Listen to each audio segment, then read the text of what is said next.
நம்ம இருக்கிற கடைசி காலத்தில் நமக்கு பாவத்தை குறித்து சொல்றவங்க கம்மியாயிட்டாங்க.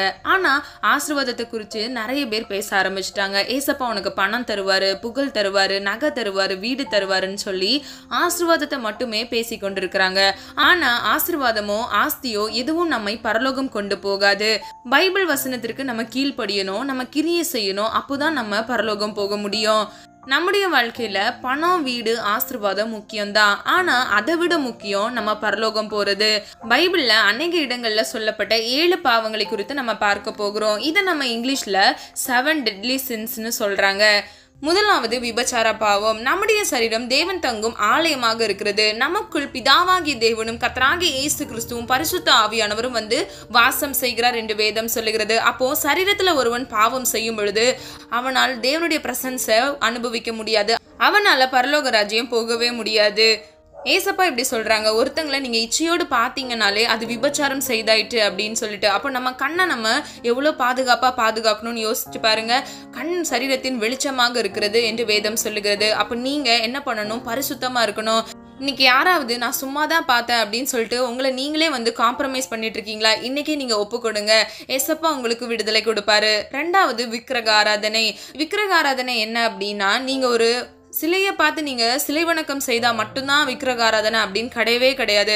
கர்த்தருக்கு கொடுக்கிற நேரத்தை நீங்க வேற மனிதர்களுக்கு கொடுத்தா கூட அது விக்கிரக ஆராதனை. இல்லை என்றால் ஒரு பொருட்களுக்கு நீங்க கர்த்தருக்கு கொடுக்கிற டைமை, கர்த்தருக்கு கொடுக்கிற முக்கியத்துவத்தை ஒரு பொருளுக்கு நீங்க கொடுத்தா கூட அது விக்கிரக ஆராதனை. அது மாத்திரமல்ல, நிறைய பேர் இந்த சாப்பாட்டுக்கு அடிமையா இருப்பாங்க. நான் இது கொடுத்தாதான் சாப்பிடுவேன், இது இல்லைன்னா நான் சாப்பிட மாட்டேன் அப்படின்னு சொல்லிட்டு அவங்க ரொம்ப ஸ்பெசிஃபிக்கா இருப்பாங்க. அப்படிப்பட்டவங்க கூட இந்த விக்கிரக ஆராதனை வெளில வந்துருவாங்க. எதுவுமே நம்மளை கண்ட்ரோல் பண்ணக்கூடாது. சாப்பாடுன்னு சொல்லிட்டு அதிகமாக நம்ம சாப்பிட்டு நம்ம என்ன பண்ணுறோம்? சோரம் போய் கொண்டு இருக்கிறோம். நம்ம உற்சாகமாக இருக்கணும். இன்னைக்கு யாராவது அப்படி இருந்தீங்கன்னா நீங்கள் ஒப்பு கொடுங்க. கர்த்தர் உங்களுக்கு நிச்சயமாய் அற்புதத்தை கட்டளையிடுவார். மூன்றாவதாக பெருமை. என்கிட்ட வீடு இருக்கு, என்கிட்ட கார் இருக்கு.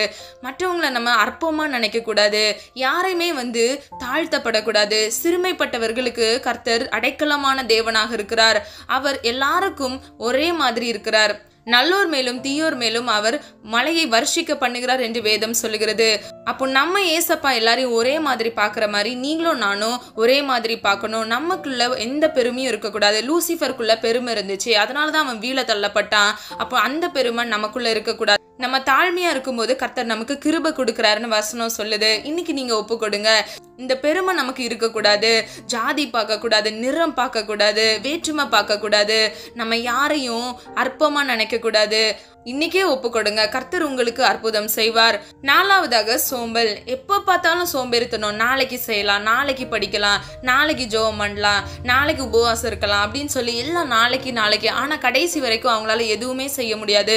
இப்படிப்பட்ட சோம்பேறிகளால கர்த்தர் கொடுக்கிற சித்தத்தை செய்யவே முடியாது. கர்த்தர் கொடுக்கிற ஊழியத்தை அவங்களால செய்ய முடியாது. அவங்களால எதுவுமே செய்ய முடியாது. அவங்க வாழ்க்கை முழுக்கும் தடையா இருக்கும். ஆசீர்வாதமே இருக்காது. இன்னைக்கு நீங்க யாராவது இந்த காணொலி கேட்டுக்கொண்டிருக்கிறவங்க நாளைக்குன்னு சொல்லி நீங்க இந்த சோம்பேறித்தனத்துக்கு அடிமையா இருக்கிறீங்களா? ஒப்பு கொடுங்க. இந்த பாவ அடிமைத்தனத்திலிருந்து உங்களை விடுவிக்க கர்த்தராகிய இயேசு கிறிஸ்து ஒருவரால் மாத்திரமே முடியும். ஐந்தாவதாக கோபம்.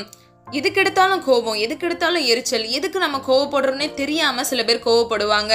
அதனால என்ன ஆகுது? வீட்டுல பிரிவினை, டிவோர்ஸ், அதுக்கப்புறம் அவங்களால ஒரு நன்மையை சுதந்திரித்துக் கொள்ளவே முடியாது. கர்த்தருடைய சமூகத்துல கூட இந்த எரிச்சலோடி போகும்போது அவங்க ஜெபம் இந்த கூரையை தாண்டி கூட போகாது. அப்ப நீங்க என்ன பண்ணணும்? இந்த பாவ அடிமைத்தனத்துல சிக்கி இருக்கிறீங்களா? இன்னைக்கு நீங்க ஒப்பு கொடுங்க. கர்த்தர் உங்களை விடுவிப்பாரு. கர்த்தர்கிட்ட நீங்க கேளுங்க, ஏசப்பா நான் கோவப்படக்கூடாது அப்படின்னு சொல்லி நீங்க அவரை நோக்கி கேட்கும்போது அவர் உங்களுடைய கோபங்களை எல்லாம் எடுத்து போடுவாரு. சாத்தானுக்குள் இது இருந்துச்சு. அவன் எரிச்சல் உள்ளவனா இருந்தான். எல்லா மனிதர்களை பார்க்கும்போது அவனுக்குள்ள ஒரு கோபம் இருந்துச்சு. அதனாலதான் நம்முடைய வாழ்க்கையில அநேக பிரச்சனைகளை கொண்டு வரான். ஆனா நீங்களும் நானும் யாரு? கர்த்தருடைய பிள்ளைங்க இல்லையா? நமக்கு இந்த கோபம், எரிச்சல் வரவே கூடாது. ஆறாவதாக பேராசை. எல்லாத்துக்கும் ஆசை. நான் மட்டும் நல்லா இருக்கணும், நான் இப்படி இருக்கணும். அதிக சொத்து சேர்ப்பாங்க, கார் வாங்குவாங்க, வீடு வாங்குவாங்க. ஆனால் அவங்களுடைய வாழ்க்கையில் கடைசியில் என்ன இருக்கும்? அவங்களுடைய முடிவோ அழிவுக்கு நேராக இருக்கும். அவங்களுடைய வாழ்க்கை இப்போ வேணால் நல்லா இருக்கிற மாதிரி இருக்கும். ஆனால் ஒரு நாள் அவங்க பரலோக ராஜ்யத்தை சுதந்திரிப்பதே இல்லை. இந்த பேராசை நமக்குள்ளே இருக்கவே கூடாது. இன்னைக்கு நீங்கள் அதுக்கு ஒப்பு கொடுங்க. ஒன்றுக்கு மேற்பட்டு அதிகம்னு சொல்லிட்டு சேர்த்துக்கொண்டே போயிட்டு இருக்கீங்க.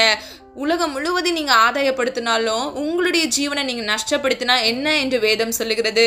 அப்போ நீங்க என்ன பண்ணணும்? நீங்க ஒப்பு கொடுக்கணும். இந்த பாவ அடிமைத்தனத்துல நீங்க பேராசையோடு நீங்க சேர்த்து வைக்கிறத விட்டு பரலோக ராஜ்யத்துக்கு நீங்க போக விரும்புனீங்கன்னா நீங்க நன்மை செய்யுங்க, கிரியை செய்யுங்க, கர்த்தரை நீங்க முழு பலத்தோடு தேடுங்க.